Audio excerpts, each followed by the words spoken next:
Ay kakanta ng tibok. Ito po guys, wait lang. Nagsimula sa simple ng pasulyap-sulyap at papapansin sa'yo. Umabot sa palitan ng mga mensahe, kilig na kilig ako. Kamusta, kain na, hello, magandang umaga. Ingat ka, pahinga, huwag masyadong magpupuyat pa. Naramdaman ang puso na dahan-dahan akong nahuhulog sa'yo.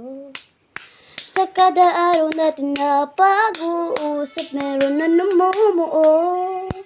Ngunit di ko lang alam kung ano ang patutunguhan.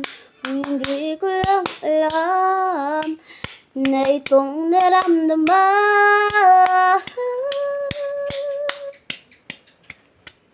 Sana naman ay mapagbigyan na at nang mapakinggan ang tibok ng puso ko'y sa'yo lang naramdaman ng tunay na kaligayahan. Sana naman mapagbigyan ang tibok ng puso.